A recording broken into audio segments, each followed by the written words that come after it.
اب مثلاً ایک آدمی وہ ہے جو اللہ کو مانتا ہے، اس کے دلائل بالکل اور ہیں، جو اللہ کو مانتا ہی نہیں ہے، جو رب رسول کو مانتا ہی نہیں ہے، آپ اس کو نعوذ باللہ قرآن مجید کو نہیں مانتا، اس کو قرآن مجید کے دلائل دیں گے آپ وہ مانے گا ہی نہیں۔ اس کے لیے عقلی سوالات ہیں، عقلی مثالیں ہیں، اور اسی طرح جنرل نالج کی مثالیں ہیں، اس طرح کی مثالوں سے وہ موٹیویٹ ہوگا دین کی طرف۔ مثلاً آپ اس کو کہیں قرآن و سنت کو چھوڑو، آپ رب رسول کو چھوڑو، سب سے پہلے آسمان کی طرف دیکھو، یہ آسمان جو بغیر ستونوں کھڑا ہے، آپ کی عقل کیا کہتی ہے یہ بغیر بنانے والے کے بن سکتا ہے؟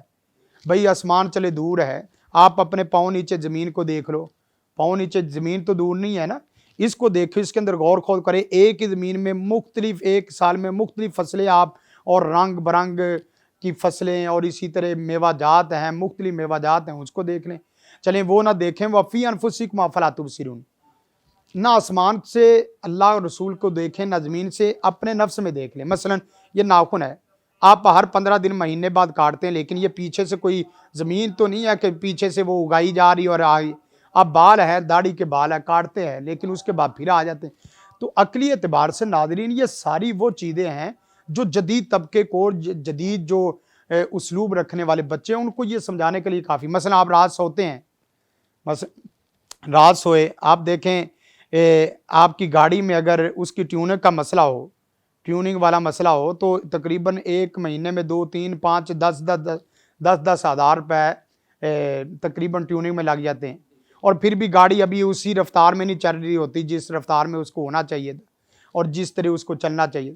اسی طرح ناظرین آپ عقلی اعتبار سے دیکھیں، جس وقت آدمی تھکا ماندہ رات کو آتا ہے، حتیٰ کہ بیوی کو بھی کہتا ہے بس بس اب میں جو ہے نا وہ تھک گیا ہوں، مجھے سونے دے، لیکن کمال قربان جائیں اللہ کی ذات پہ، رات سلانے کے بعد ایسے آپ کی ٹیوننگ کر کے اٹھاتی ہے جیسے جو ہے نا بندہ آج ہی ماں کے پیٹ سے آیا ہے۔ اب اس چیز کو دیکھیں۔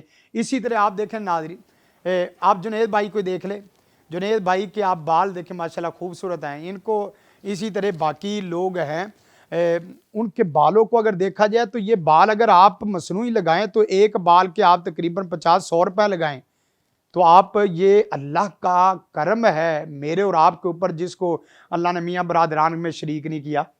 تو اسی طرح ناظرین آپ دیکھیں یہ جدید طبقے میں اس طرح کی مثالوں سے لوگ بڑے موٹیویٹ ہوتے ہیں۔ مثلا آپ یہ سانس لے لیں، دل کا سانس والا مسئلہ ہے، یہی چیز آپ اگر سانس آکسیجن استعمال کرے خرید کے، تو ناظرین 1 سال کے اندر، تقریباً 1 سال کے اندر عام اندازے کے مطابق 4 سے 4.5 کروڑ روپے کی آدمی آکسیجن استعمال کر لیتا ہے۔ تو جس آدمی کی 30 سال عمر ہوگی تو وہ گیا کہ 1.5-2 ارب آدمی، 1.5-2 ارب کا صرف اللہ کا اس اعتبار سے مقروض ہے کہ وہ سانس لے رہا ہے۔ اسی طرح جگر کی مثالیں ہیں۔ تو 3 طبقے بنتے ہیں ناظرین ہمارے، ایک سادہ طبقہ، اس کے لحاظ سے ایک الگ نصاب تیار کریں، اس کی دعوت کا الگ اسلوب ہے۔ دوسرا مذہبی روایات پسند طبقہ، ان کو آپ دینی روایات پہ رکھیں اور تعصب تشدد سے دور رکھیں۔ اور تیسرا طبقہ جو جدید یا ماڈرنزم روشن خیال طبقہ ہے، وہ لاجک پہ چلتے ہیں، عقل پہ چلتے ہیں، تو ان کو اسی طرح کے دلائل دیں گے تو انشاءاللہ العزیز تینوں طبقے آپ کے معاشرے کے ایک اچھا عنصر بن جائیں گے انشاءاللہ انشاءاللہ۔ قاری صاحب ابھی آپ نے بڑا تفصیلی طریقے سے ہمیں بتایا ہے کہ معاشرے کے اندر جو کمیاں ہیں اور جو کمی ہے اس کے اندر کس طریقے سے آپ ان کو ڈفرینشیٹ کر سکتے ہیں طبقے کے اعتبار سے۔ معاشرے کے اندر تو قاری صاحب ہر چیز جو ہے آج کل جو ہے وہ تعمیر ہو رہی ہے، بلڈنگز تعمیر ہو رہی ہیں، اس میں سڑکیں تعمیر ہو رہی ہیں، پل تعمیر ہو رہے ہیں، گھر تعمیر ہو رہے ہیں۔ اگر کوئی چیز تعمیر نہیں ہو پا رہی ناظرین تو وہ شخصیت کی تعمیر ہے۔ تو قاری صاحب یہ بتائیے کہ تعمیر شخصیت کے بنیادی اصول کیا ہیں؟ بڑا ہی اہم سوال ہے ناظرین۔ اس سے پہلے کہ ہم اس چیز کو دیکھیں تو سب سے پہلے دیکھیں، اس جملے کو دیکھیں کہ انسان اتنی ترقی کرتا چلا جا رہا ہے کہ اس نے ہواؤں میں پرندوں کی طرح اڑنا اور سمندر میں مچھلیوں کی طرح تیرنا سیکھ لیا ہے، لیکن اپنی زمین میں انسان بن کے رہنا نہیں سیکھا۔ اس کی بنیادی وجہ ایک تو یہ ہے کہ ہمارے وڈیرے ہیں، ہمارے حکمران بھی ہیں، اور دوسرے نمبر پہ ہمارے اساتذہ ہیں، اور تیسرے نمبر پہ ہمارے والدین ذمہ دار ہیں۔ بڑے اساتذہ اور اسی طرح والدین، جس وقت بڑوں کی